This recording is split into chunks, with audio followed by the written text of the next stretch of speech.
Hey folks, thanks for joining me again. I am doing a podcast interview today of Michael Williams. He's got a lot of things going on, so you're going to want to hear what he has to say. So just hang in there for a minute. Let me get the podcast started, and we'll be up and running.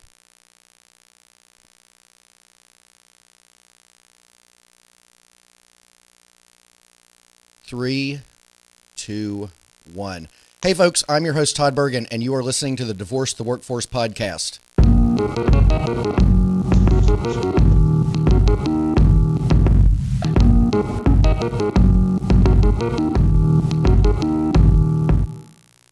I interview entrepreneurs and online creators about what they do, why they do what they do, and how they go about doing it.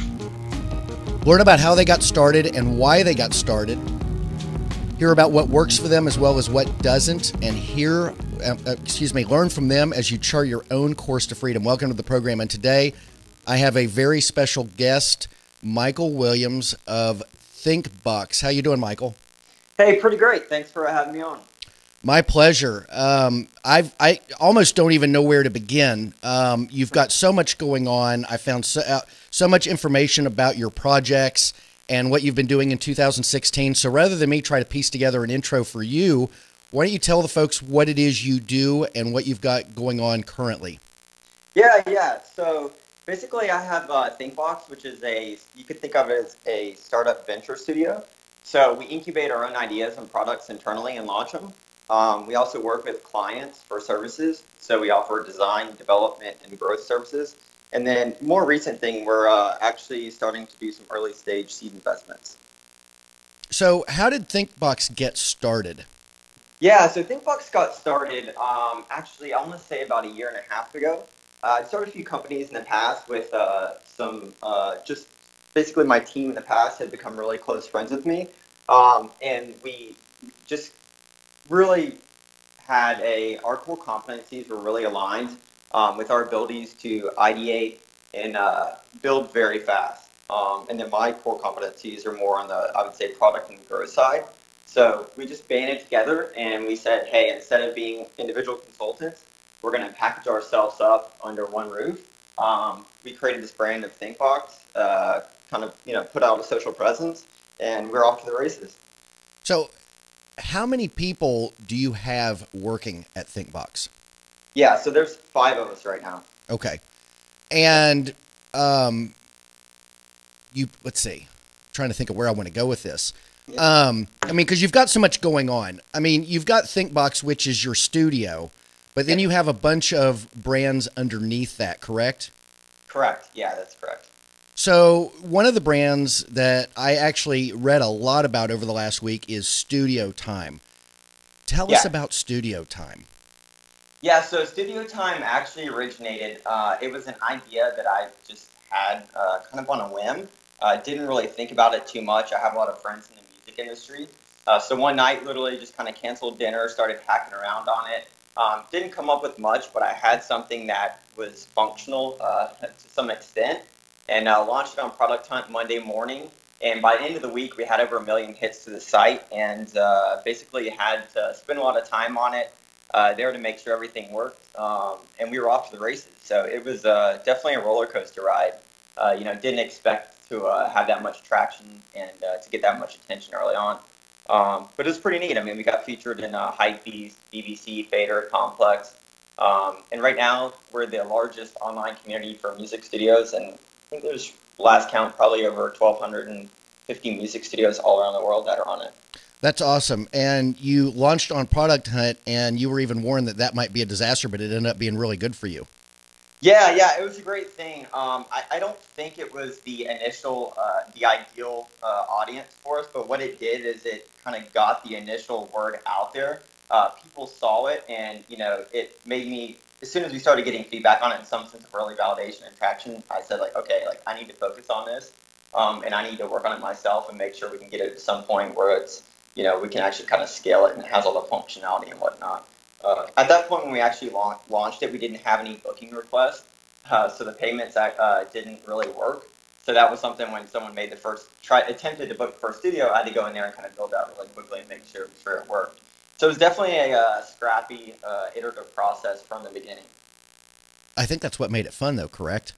Oh yeah. I mean, it's great. I mean, it's really one of those things where it was everyone thought it was like such a neat kind of cool idea, and then at the end of the day, like everyone's really passionate in the music space about music. I think it's a great space to be in, and we kind of cracked an angle to actually monetize on it in a very sustainable way.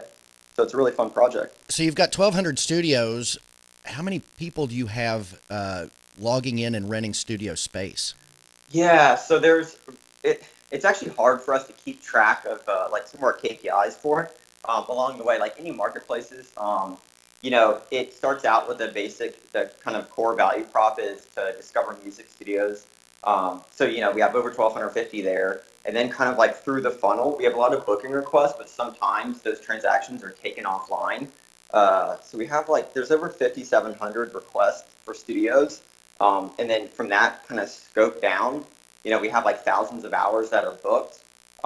And then kind of scope down even more. What we try to do is like obviously like reduce the churn so we get the repeat customers. So if you think of it like top down funnel, there's like over the 5,700 requests. We can kind of like approximate how many hours from the site. But then like our actual book through the site is much less since some people go off of it. So there's a substantial amount of artists. I mean, there's tens of thousands of artists that have signed up for the site. That's fabulous. Now, I read a Medium article that I think that you wrote called "Sharing Economy Scaled to Thousands of Users in Hours." Yeah. And what I liked about that article is you kind of, I don't know how formal you were with it in your mind or if you put it on paper, but you actually had some rules when you sat down that evening and canceled dinner.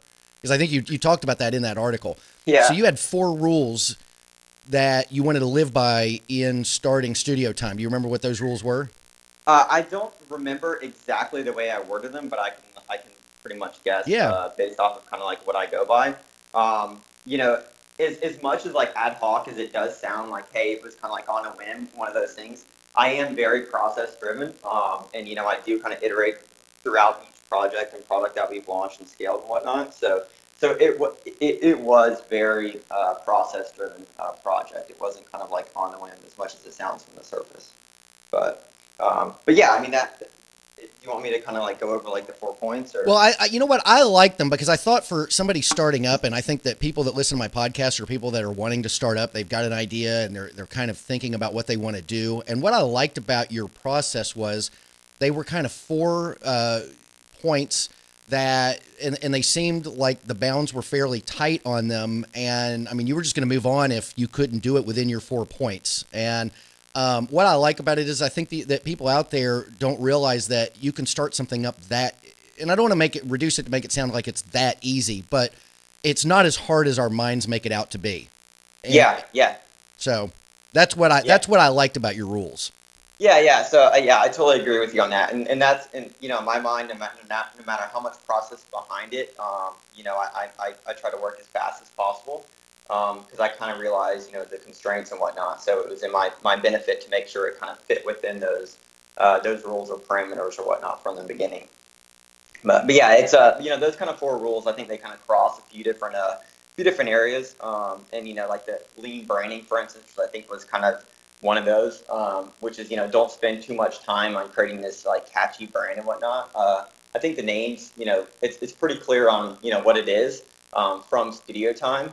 So, I just came up with that, literally bought the domain. I think I actually created the logo with like Squarespace logo creator and kind of cropped it out and then optimized it. So, I mean, it was literally like when I say in one night, like I use as much as possible to kind of expedite the process. The same thing with the code, like I built on top of some open source code and whatnot. So, I wasn't building this like massively robust platform from scratch that would take half a year. Because at the end of the day, like I didn't even know if anyone, wanted to use it or if there was an actual need at some sense of scale. So. Well, and you immediately went to convince friends to sign up, and that really helped you out a bunch, didn't it? Yeah, it sure did. And that's kind of one of the things that with any project that we do internally is, literally, your initial kind of core users, audience, evangelist is your immediate network. So, friends, families, like I'm never afraid to spread the word about what I'm working on. And especially in this one with so many friends being musicians, producers, top at labels and whatnot, it was just getting the word out there, and letting them know what I'm doing, kind of the progress on it, constantly updating them and whatnot. Now, one thing I thought, going back to the startup of Thinkbox, what I think is interesting about what you do is you kind of go against conventional wisdom in the sense that, if you listen to a lot of the people out there who give career advice, mainly entrepreneur career advice, they talk about picking one thing and sticking with that one thing. Yeah. And Thinkbox appears to be, if your one thing when you were starting out would be to service other people doing apps and building their businesses, but you actually build your own, and that helps build your street cred in a major way. Correct. So Studiotime has probably resulted in more revenue, not only through the site, but through services. People see it, I'm actually trying to share more about, the entire process, because I think a lot of people are just like, hey, how did you do it, right? What can we learn from that? And not only like high level, but very tactical, and then to translate that, how it applies to their particular use case. So, I'm trying to share more about that, but yeah, all of our products, serve multiple purposes, not only for what they are is, revenue generating themselves. Now, how many products do you have going right now? Oh man. So I actually tried to count it up the other day because, we have a lot of stuff kind of in prototype phase and whatnot, but we've launched a few throughout 2016 that we just slowly kind of died off, or killed off. So what we'll do is, we have like an ideation phase. We'll prototype quickly. We'll kind of build the initial audience and the launch. The two that we have going right now are Studiotime and then YoBuddy app. Previous to that, we did have YoRoomie app, but we sold that. So right now we have two live in the real world. So you've got 5 people on your team. So do you take on and work on other people's projects as well, or do you just really just do your own in-house projects and get your own stuff out there? Yeah, so we do both. And you have time with 5 people to take. I mean, that's a lot of work. That's a lot of projects. The crazy thing is the 5 people aren't full time. Fully dedicated just to our products, and we kind of like fluctuate the workload and kind of share it some. But to be honest, I thrive under an increased workload, and I feel like I have more time to work on other stuff. But when I say that, I'm not saying like I discount our products internally. It's just like I live and breathe, literally building things and learning as much as possible and working with the best teams. So like I wouldn't have it any other way. Now, how did you put your team together? And were you the person that put your team together, or did somebody else put it together? I mean, how did that start up? Yeah. So I actually put the team together in the past for a company I had previously a few years ago. It was called Codity. So my CTO I've known since I was probably 17. We knew each other back. I used to live in Georgia. I'm from the East Coast, so we've known each other for years, and we were just friends. And then now obviously worked together throughout the years. Everyone else on the team I've known also for years, and they're just the type of people where it wasn't like, hey, like let's find a way to work together right now. It was just a natural progression of, we're in the same industry, we have similar interests, complementary skill sets, kind of got to know each other. And then naturally, we were working on interesting projects. And it was just a chance for us all to kind of, start to gravitate towards each other and get involved. And I think that it's just, over the course of years and trust and whatnot, we just stuck together and said, hey, like we all get along, great personalities, and we trust each other, and, we're doing cool stuff. And that's another thing too, is, the team it's all about the team in my mind. And it's very hard, also to build teams. So when we kind of, find each other and stick together, that's why we also work on internal products and launch our own companies, because, we all have interest in career development, and personal development. So a lot of these products are literally, we just ideate like ourselves. Like maybe they could result from like a Friday morning stand up where we just literally just kind of like pitch each other ideas and whatnot. And if the designer, for instance, says like, I'm interested in, shoes or whatnot, like maybe we want to do some kind of marketplace for that, or at least look at it, kind of satisfy their interest. So that's something big is, that our own internal products have is, they satisfy personal development for each of the team members too. So, I'd like to talk about when you start up a project and you're getting it out there. And I think that people out there listening will appreciate hearing about this. Is how do you go about promoting your work and getting the buzz going? Because you guys have had a really good track record of doing that. Yeah. So that's a really good question. So we have like a very, we kind of have like our growth frameworks that we can kind of plug in each product to. I think initially what it starts with is identifying who your ideal users are and the hardest ones to get first, and see if you can kind of convert those. So for instance, for like YoRoomie app, before we even launched that, we spun up the social channels, and we would do a lot of outreach on social. And that, because you can identify your users through social. For instance, like on Twitter, you can see like people that were looking for roommates in LA, for instance. So we would actually kind of like identify them, serve our message to them, which is a good way to kind of test some conversion, and go after them first and get that initial, all those kind of users through social, as many as possible. And then like we also spun up like friends list ads, or not ads, for instance, but we would just kind of put out postings and automate that, some outbound, and then we converted those. So we actually did that before we even had the product, and kind of built up like a pre-launch kind of strategy. But even if you don't have like a big strategy like that, I think it totally makes sense to identify your hardest users that you think to convert first. See if you actually can push them somewhere, push them towards your brand, and see if you can interact with them in some sense, and convert them to whether it's like getting their email, doing kind of like a drip after that to get them to do something. I think that's definitely something that can't come too soon. Well, and with your business, you focus primarily on apps, correct? Correct. Yeah, they're typically apps. Studiotime, actually, the native app, it's not like a full native app. It's basically like a web app. But everything else is all native apps. That is not an easy market. Like for somebody who wants to start a business, getting into apps is a very tricky thing to do, isn't it? It is. It is. At the end of the day, it's a very saturated market. And there's just so many apps out there, and it's actually really, really hard to get users. So do you have a lot of people come and contact you and pitch you great ideas that just never see the light of day? Yeah, it's kind of a shame, but yeah, I definitely do all the time. So it's a very common thing for the ideation phase, or we even see things where people invest in where it might be their personal money. They built a prototype, and they kind of can't take the next step. So I see that like all the time. So let's talk about some of your other projects. You've got one, I think it's pronounced LiveBee. Yeah. So that's actually a client. We're actually no longer working with them. We were working with them though, so we kind of did like the initial prototype for that. Got it. Are they off the ground and running? Yeah. So I actually need to reconnect with them. But last I heard, yeah, they were. And you mentioned is it YoRoomie or YoRoomie? Because I know you've got YoBuddy, and I was going to ask you about that later. Yeah. So it's YoRoomie. Okay. So that's the roommate finder. Correct. Yeah, that's a roommate finder. Okay. So here's what I think is really cool about that. You sold it on eBay.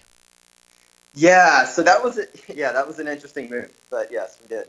So how did that go? I have to just throw in there that I spent probably 14 years on eBay. So I know a lot about eBay and how it works. And I think it's very interesting that you would take an app and put it on there. So did you have a lot of interest?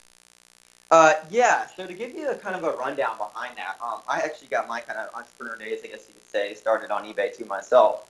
So this is kind of like a throwback, now putting an app on there. But so we were at a point a few months after we launched YoRoomie where we just realized, kind of within like I would say the product and business life cycle, that either we needed to like double down internally and allocate more resources and time to the app, or we needed to find a way to liquidate and sell it to someone that could basically we could plug it into one of the bigger players.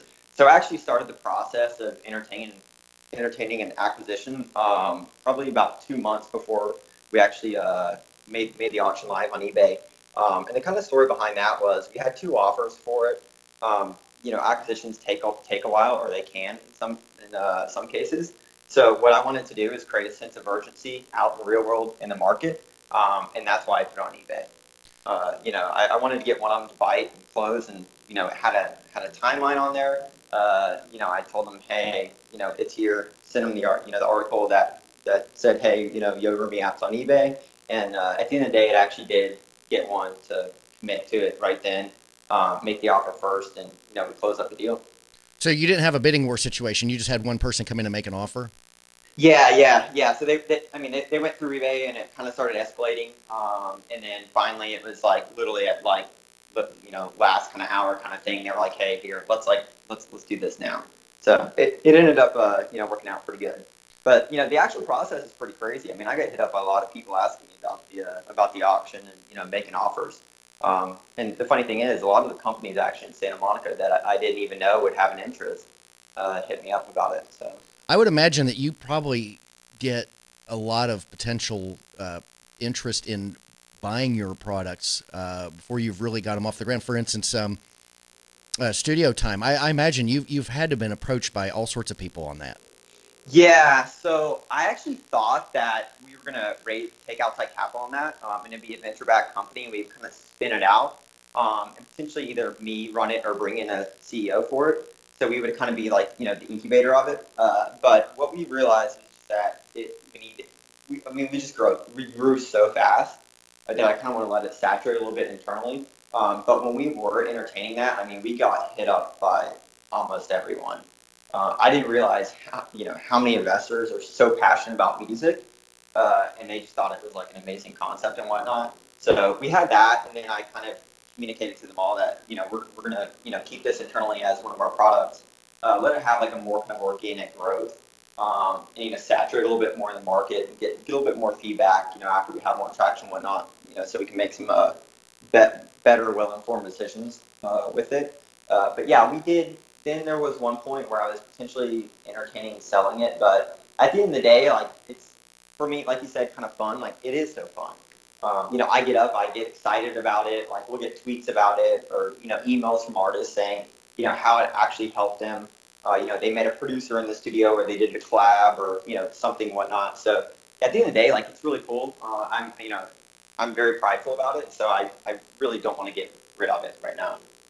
Yeah, it seems like fun, and Airbnb and Uber, and they kind of created something that you can apply it to almost anything and come up with really cool stuff, and some of it will be a big hit. Well, it could even be a big small hit, but it's cool, yeah. It's fun, it's helping people out, it's helping people connect, and offering them something and solving a problem that no one had been able to solve before, and I think that's what Studiotime sounds like. Totally. Yeah, and it's the basic concept of the sharing economy is kind of Airbnb for X. But what it also is the point of entry in the music industry, and it's a very authentic one. So the sky's the limit as far as what other kind of products or complementary services bolted on top of Studiotime we can build. Now you didn't bill Studiotime as the Airbnb for music studios. I think you got an article that did that for you, and that kind of helped make things explode, didn't it? Yeah. We kind of got that tagline. I wasn't even sure if should we label ourselves as that or not, but yeah, we were kind of called that in an article. So now, one thing you mentioned a minute ago, it kind of goes to an article I found in from November from Huffington Post, where you had I hate to throw another 5 points out at you that you talked about in this article, but one of them was know when to grow. So how do you really know when you should put the brakes on, and how do you really know when you should be, pushing down on the gas? Yeah, so that's a good question. I'll use Studiotime for example. So for Studiotime, for growth, I think we kind of grew too fast. Was when we had a lot of studios signing up. Our revenue model was we took a percentage of the booking fee or the transactions, and then we switched to a recurring monthly subscription. At that point, we had a lot of people that were grandfathered on the platform. Then we had a lot of new people coming in. So we had constant feedback from two different kind of customers. They were paying us in two different methods. So at that time, we also then had another article that came out. I think it was shared over 3,000 times on Facebook from Fader, and it blew up. And we would have kind of throughout certain days, whenever it was promoted, we would have tranches of 50 to 70 studios or whatnot signing up. So at that point, we needed to kind of slow down growth a little bit. I'll say that from that because we needed to really listen to our paying customers, and then figure out like if we're going to have this subscription model, then we need to go to the ones that were grandfathered in and kind of communicate with them and work with them more closely too. So I would say that, and that was obviously from the supply side, but from the demand side, then we had like an influx of artists kind of come in, and with marketplaces, it's the constant liquidity of it that you're trying to create. So we needed. It was kind of like it was basically me kind of working on it at that time. And only one person could kind of do so much of that. At that level. So I would say in that case, we really needed if we're going to kind of scale revenue, we needed to make sure that hey what's our pricing threshold, because we were doing a lot of testing, A/B testing with the pricing at that point too. Subscription model was a little bit more sustainable for us. So we need to test that, validate that, and then also make sure that there's not, reduce the churn as much as possible. So that way we wouldn't have drop offs on that, which meant being more communicative with the paying studios. Going back to that Huffington Post article, you had two other things that you talked about. We've already talked about building the right team, knowing when to grow, and how to promote your work. But yeah. There were two other. We're kind of taking them out of order. But one of them was amplify your brand perception. So for the folks out there, what do you mean by that, and how do you do that? Yeah, so I think it's creating the biggest illusion that you can for your brand. I don't like the term as much like fake it till you make it, but get a foothold in what you're doing. So for instance, Studiotime within the music industry is creating how can we leverage something to create a bigger image and perception? Well, in some case, it was for us is working with artists and having them promote it. Because if we got top artists, then all of a sudden, they would be kind of self-promoting it. It would expose us to their, audience. We could kind of compound the growth of, our exposure. We did that with YoRoomie app a lot, though. A lot of people thought we were like a big company. Like there was another company like RadPad that had very much saturated the LA market, not in shared rentals, but it was like finding an apartment. So what we did is we kind of used a lot of similar tactics they did. We even did like stickers. I kind of mentioned it in one of my Medium articles, but we put stickers like up on a lot of the street corners that when we were potentially looking at raising capital, where a lot of investors kind of went by, so that way they would see it. Maybe they heard about it or saw an article, and then boom, the sticker kind of reinforces it. Or we put those up on campuses and whatnot. We just literally just try to get our name out as much as possible. Well, and then I think that's brilliant. Putting the decals out where potential investors are going to be. I mean, how do you even figure that out, really? It was at that time. I thought it was kind of funny. I literally just knew like where a lot of people would hang out. And I'm trying to engage and follow as much the relevant people in the industry as possible. So, for instance, like if it some VC posted a picture at Phil's in Santa Monica, like I would just make sure that I'm like, my companies and brands are, relevant to them, right? Like, how do you do it? Well, you can just, smack the sticker like right there, right on the corner where, the light's red if they, walk and they need to cross. Like maybe they're going to look at it that one day when they're on the call even, right? We did that with Studiotime too. So we found a lot of the big top line recording studios around here. There are actually a lot right around the radius within a few miles where I live, and literally just put stickers up all around the place, all around them.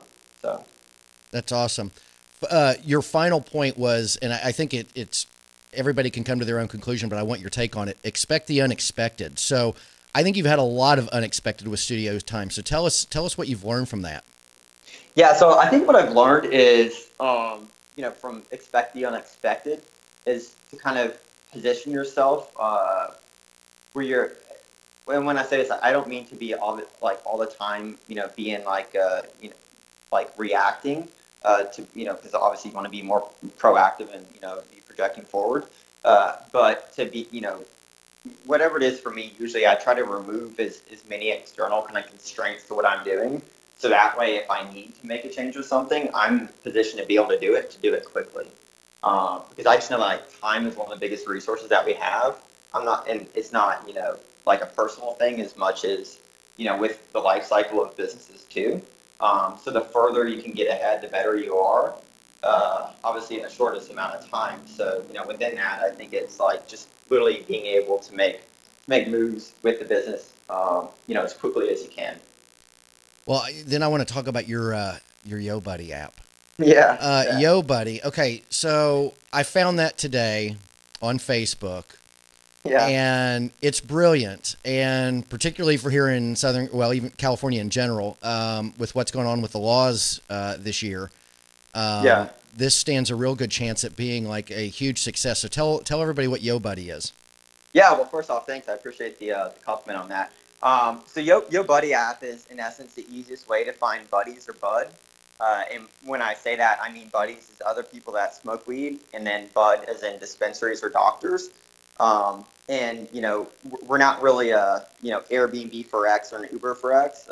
We're just literally just trying to pare it down, and we're saying we're kind of building a product based off of human needs, which is they simply want to find someone to smoke with around them, or meet someone that smokes for some reason, whatever that's like, to go to a dispensary or just hang out or whatever that is, or they want to find a doctor because they need to get a card, or they just need weed.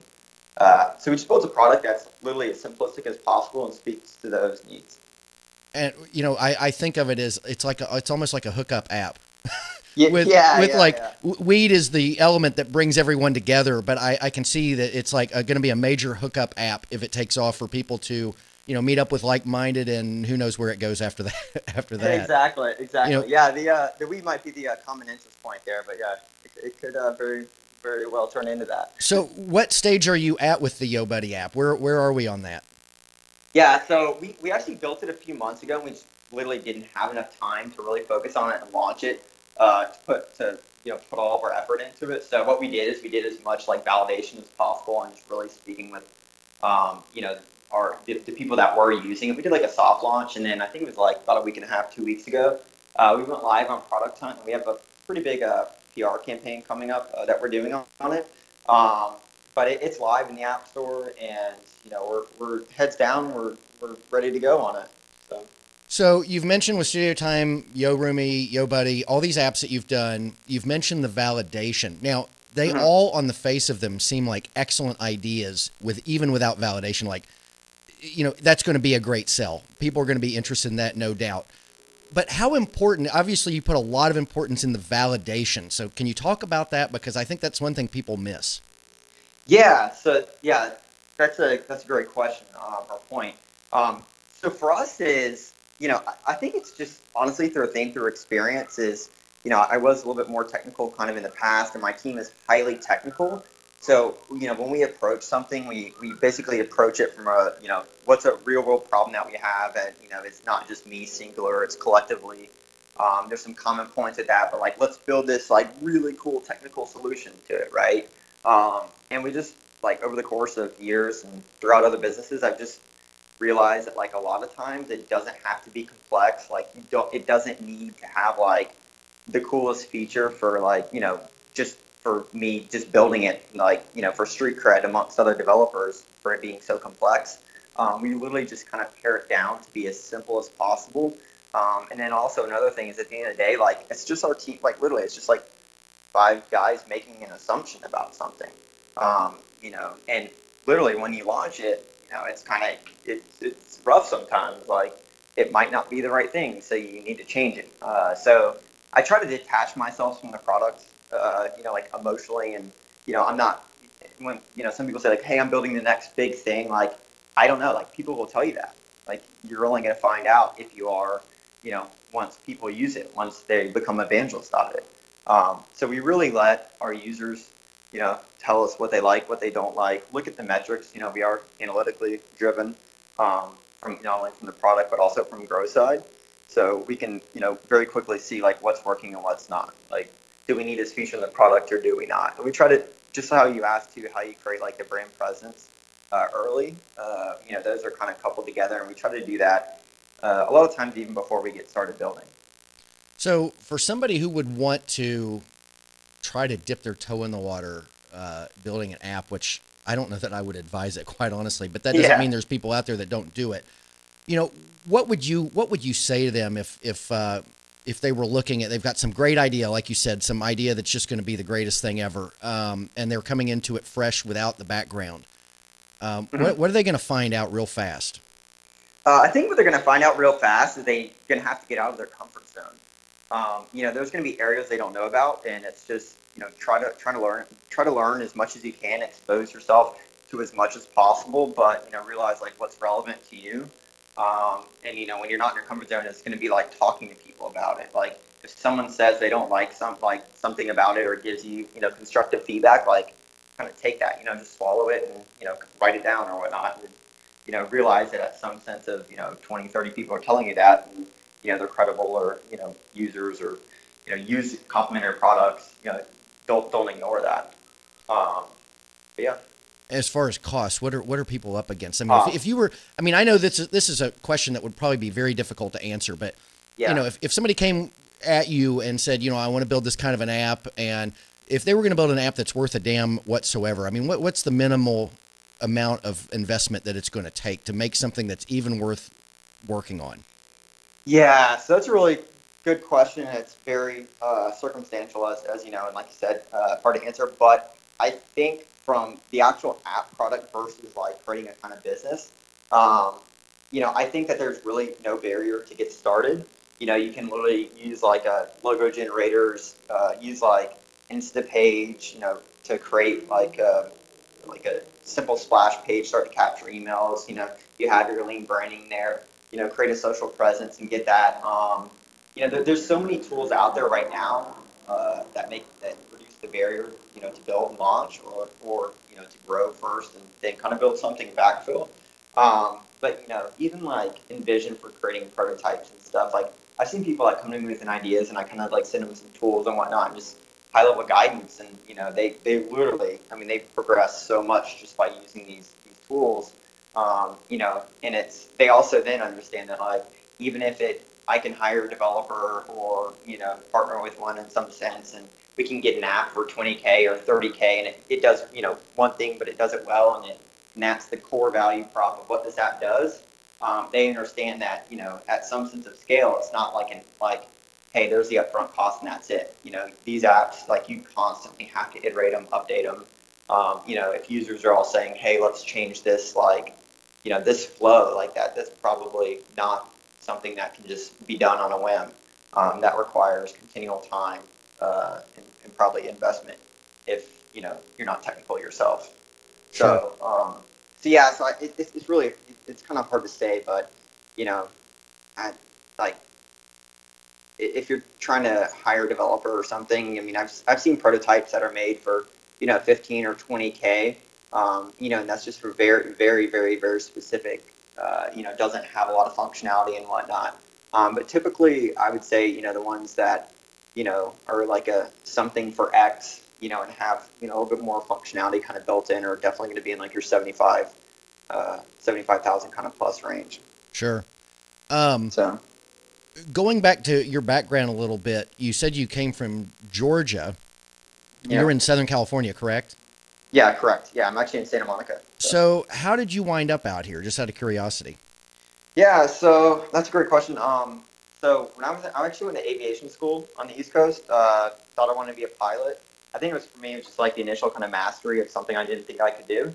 So I did that. But while I was in school, just kind of stay fit. I was cycling, so I used to cycle like semi-professionally. I got kind of hooked to it and started racing and whatnot. But basically, one of the best places in the world to train was in Southern California. So I was also kind of dabbling around in startups and stuff then. So I said, hey, where's the best place for me to live? And I made the move out here purely for training and for tech. So. Yeah, well, and I don't think that, I mean, I don't know. I never really thought of West LA as a hub for tech, but more and more that I interview and meet people in this industry, there really is a big tech culture in West LA. Yeah, it's crazy. I'm actually right now in Santa Monica looking at some of the bigger, there's probably 4 tech companies like right here that I can see. It's pretty saturated out here right now, and I think it's only growing. So do you have anything on the horizon that you'd want to tell people about as far as upcoming apps or projects that you want to start getting out there a little bit? Yeah, I mean, honestly, we're not going to, I don't think that we're going to be launching a lot of new products. I think for us in 2017, it's going to come down to kind of trimming the fat on the on what we have that's out there and making it better and, scaling it more. And personally, what I want to do more is kind of share more content on the tactical side of things and, help people out and say, here's kind of what I've learned and here's how you can actually do it, but implement it yourself. So if people want to reach out and connect with you, where is the best place to do that? Yeah, so my social handle is YoRoomie, so I'm actually YoRoomie on everything like Twitter, Instagram, like a Facebook page and whatnot. So you can just, I think there's actually an email on each of those. So you can just email me from there. And then your website is thinkbox.io? Correct, yeah, thinkbox.io. Cool. Well, listen, I appreciate you spending time with me today and sharing with the audience what you do and how you do it. It's fascinating what you guys are doing, and I think you've got a lot to be proud of. And I mean, it's great stuff. Yeah, thanks. I really appreciate it. And this is great to chat. Well, thank you very much again, folks. Please like, review, and subscribe to the channel. As you know, I try to put out a new episode twice a week, Tuesdays and Thursdays. So stay tuned, and we have more great people coming. So stay productive until then. Take care, folks. Take care, Mike. Thank you again. Thanks.